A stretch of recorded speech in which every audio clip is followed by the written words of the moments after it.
Hi, I'm Nina Melendez, and welcome to LinkedIn News Live, a show about the world of work and our place in it. The U.S. is getting hotter. The water levels at Lakes Powell and Meade are getting historically low. Those lakes provide water for states like Arizona, California, and Nevada. And last week, new research from First Street Foundation, a research and tech group focused on climate risk, found that extreme heat is going to increase 13-fold over 30 years, impacting how we live and how we do business. Just how bad will it get, and what measures can we take? Joining me now is Matthew Eby. He is the founder and CEO of First Street Foundation. Prior to First Street, he founded Anthro, a digital marketing agency servicing nonprofit organizations. He was also the senior vice president of consumer and brand marketing for the Weather Channel. Matthew holds an MBA from McMaster University in Canada. Matthew, welcome. Thanks for having me. So great to see you. Matthew, can you just give us a little overview about the extreme heat model that you released last week and what it highlights? Absolutely. So at our foundation, we had our scientists look into the idea of building a hyperlocal heat model.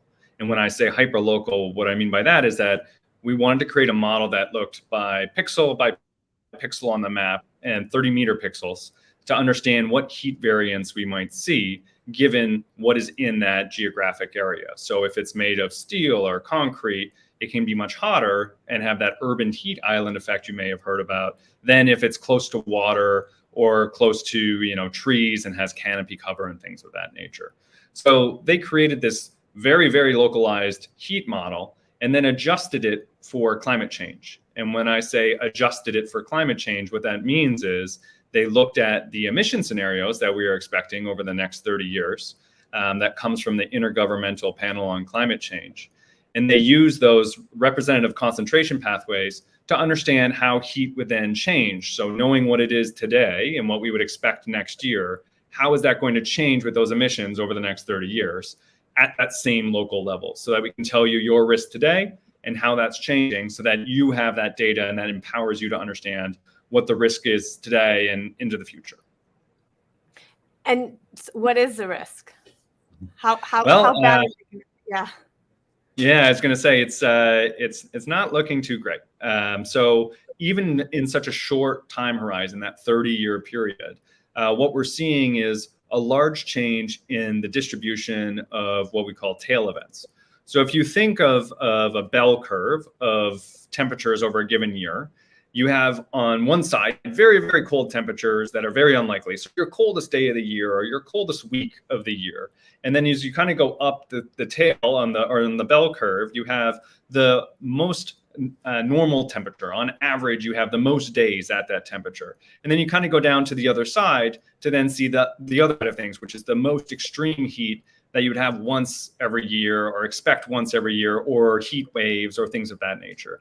And what we're seeing now is because the climate is changing and the emissions in the air are making it hotter, that average on that bell curve shifts over. And when it shifts over, we always talk about it, or you see in the news that it's 1 degree warmer or 2 degree warmer. And with that, it's really bad. But the thing that you need to think about is that that distribution is shifting. And so when it shifts to the right 1 or 2 degrees because it's hotter, that's when your very, very, very one hot day a year becomes even hotter. So you move from, say, 110 degrees as your hottest possible day in a given year to over 125 degrees. Or things like your hottest 7 days can become your hottest month over the next 30 years. And so those are the types of things that we're seeing play out across the country, where it's single digit or single day, very hot days are changing dramatically to temperatures we've never seen, or the average expected hot week becomes your hottest month. Things of that nature is what we found in our report. So the temperatures are going to increase, and also the length of days that those temperatures will be at. So the hottest week of the year in 2023 will become the hottest month in 2053. Yeah, that's right. Miami-Dade's a pretty good example to kind of zoom in on in this exact explanation. So the hottest week we would expect in 2023 in Miami-Dade would be at 103 or 104 degrees, around there. What would then happen? So we would have 7 days that are at that temperature or hotter this next year. When we look into the future, over the next 30 years, each year it's getting warmer and warmer. So as opposed to 7 days at that temperature, we would then in 5 years say have 10, and then in 10 years have 15, and so on and so forth, till we get to 2053, 30 years out, and you actually end up with what we're forecasting to be 34 days above that temperature. So you end up with more than a month of days above and exceeding that 103, 104 threshold. Matthew, you mentioned Miami-Dade County in Florida. What about other areas that we're going to see the greatest increase in heat waves? Sure. So there's a couple different ways to think about heat. One is, like we were just talking about, that 7-day hottest day, local hot day, as we talk about. But then another one is to talk about consecutive days at that temperature. So if a very hot day in Miami-Dade is 100, what are the odds of having 2 or 3 or 4 of those in a row? So a heat wave. And so what you see in these maps right here is on the left, we have the probability of having 3 days at that very local hot day temperature. So whatever those hottest 7 days are, how likely is it that we would see 3 of those days in a row? And what's really interesting is the West Coast is where we would expect heat waves to happen. And as you saw this summer, that's actually what played out. So lots of consecutive days at very hot temperatures in places like, Seattle through California. And then as we go into the future, you can actually see that the map just kind of turns pink across the board. And the reason that it turns pink across the board is that everywhere is getting hotter. So once everything getting hotter, the odds of then you having 3 of those days in a row at that local hot temperature becomes very, very likely. So you see it's almost expected, 95% likely, that in places like Florida or Louisiana and Texas, and then all of the West Coast, every year would have a heat wave at those temperatures. That sounds really scary. I want to pause from my astonishment and say hi to some of the members who are joining us here. We've got Laura from the UK, Mary from Paris, Michelle from South Carolina, Najma from Iran, and Fred from Ghana. Thank you for joining the show. If you have any questions for Matthew Eby, put them in the stream. We'll get those answered for you. Matthew, let's look at counties too. There are a few counties that are going to see a rise in dangerous days. What about those counties specifically make them so at risk? I'm looking here at Southern California, Texas, of course, Florida. What about those counties make them so at risk of these dangerous heat days? Sure. So a dangerous day we have defined as over 100 degrees, the heat index, so the feels like temperature.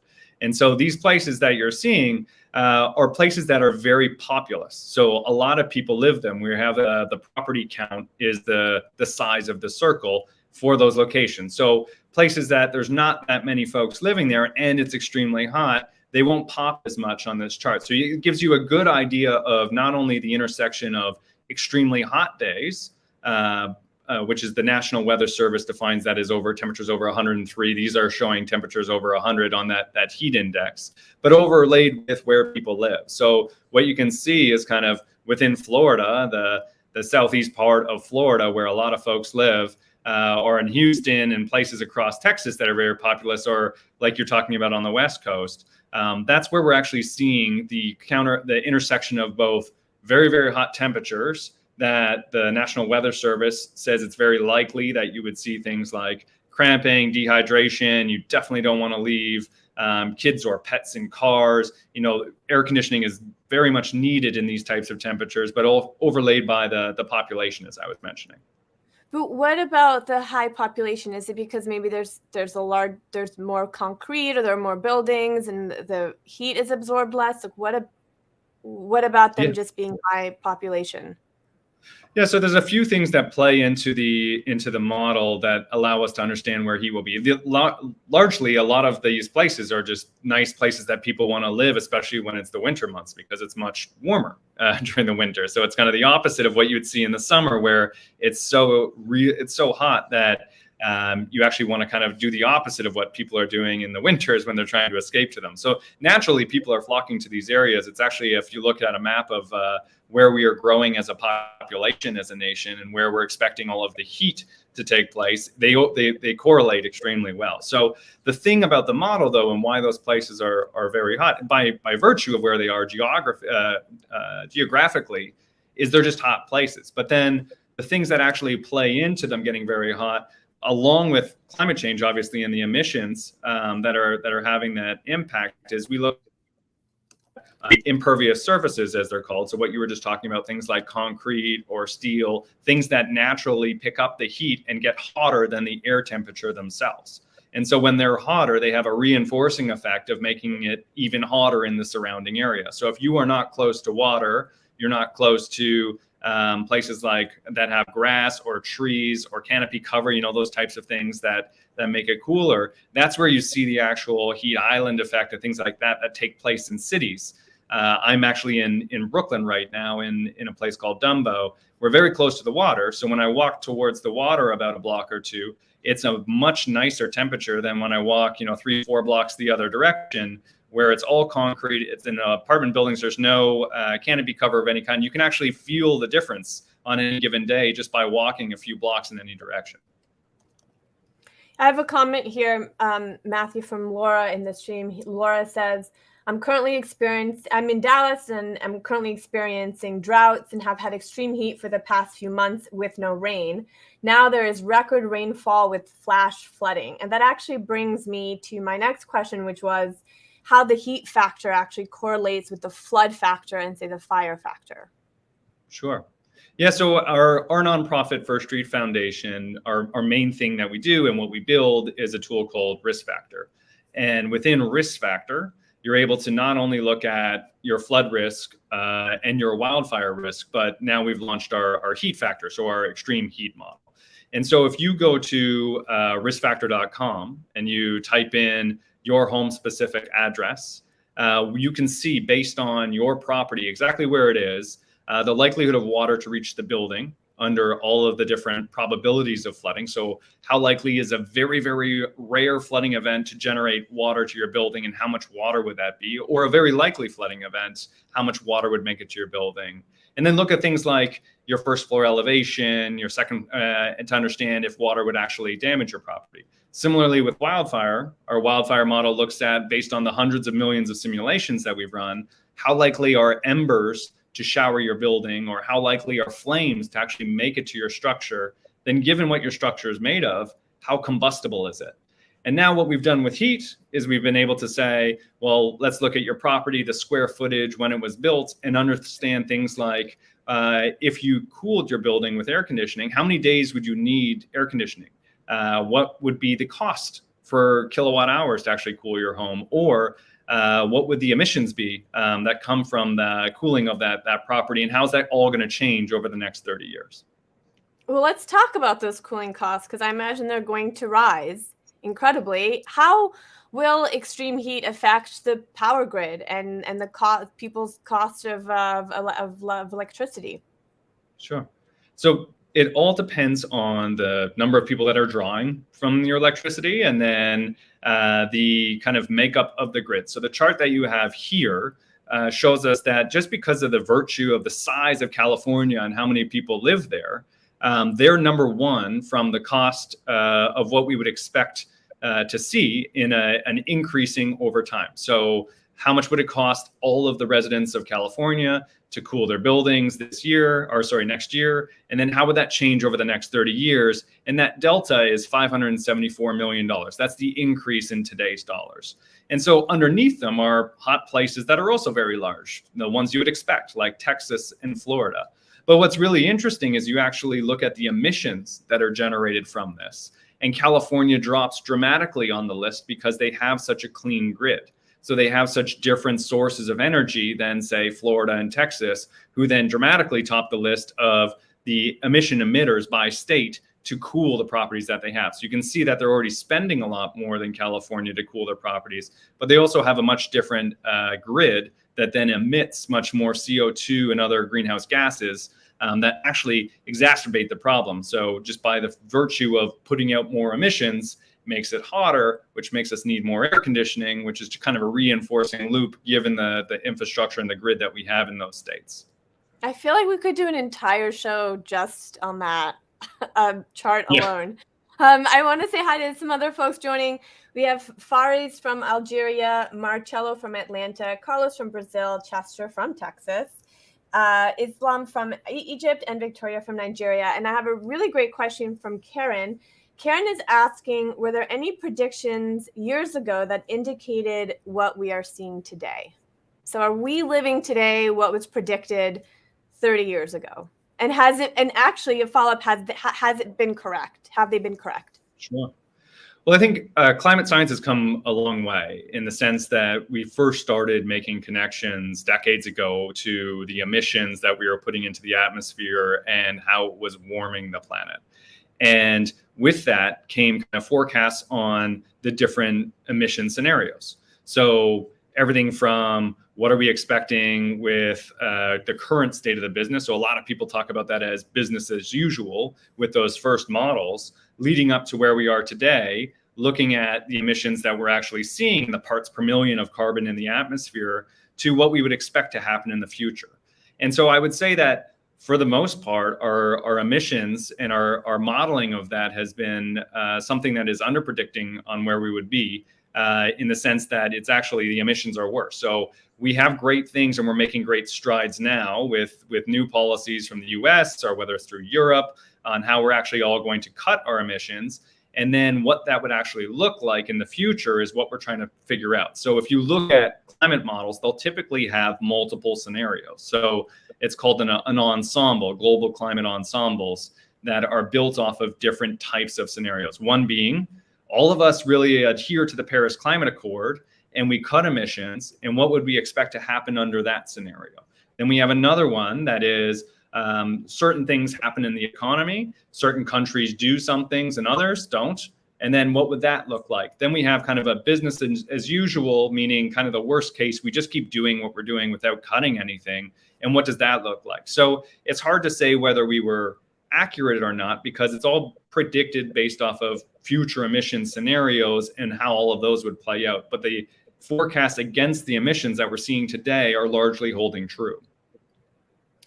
You know, you had mentioned a little bit of infrastructure and how current infrastructure might catch on fire or increase flooding.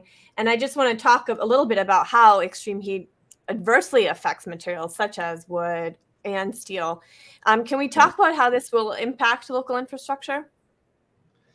Absolutely. So when you think of infrastructure, what we do is we look at the local climate and we think about, well, what would be the extremes? What do we have to build to? What are those standards?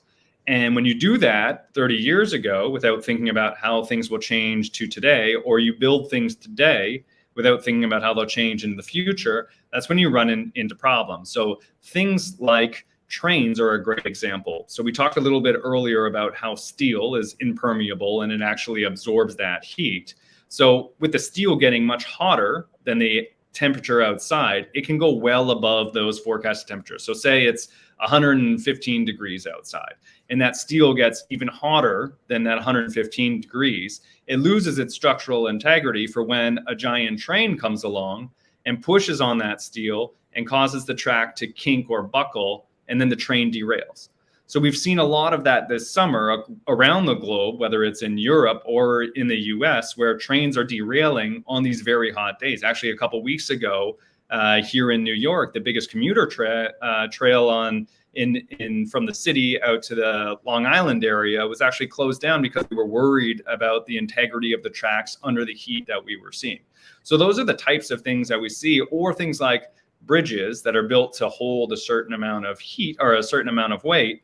When you start to get into very hot temperatures that the steel or the material that you've used for that bridge are not made for, then you start to lose that structural integrity. Or things like planes, if they're on a tarmac, will actually sink into the tarmac because it's so hot and the weight of the plane causing you not to be able to take off, or things of that nature, things that we aren't thinking about today because we just don't think about the temperatures that we will see tomorrow.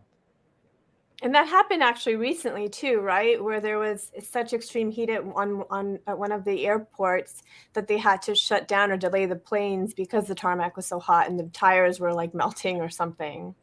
Yeah, Yeah, so we're exactly seeing, right. And yeah. yeah, that's exactly right. And you see, the other thing with that is you'll need a longer runway to get the same lift that you need under normal temperatures. So then you end up with, well, was the airport built to the right standard to then be able to have planes be able to take off and land, or just the idea of the plane sitting there like you're talking about and being able to just be ready for takeoff under those extreme heat conditions. Right. Was there anything about the report that surprised you, that you looked at and you just went, oh, I wasn't expecting this? Sure. So within the report, we found what we've called the extreme heat belt. And I think that's probably the most interesting finding, in that if we look across the US today, there's about 8 million people that live in a location that would see one day a year above 125 degrees Fahrenheit.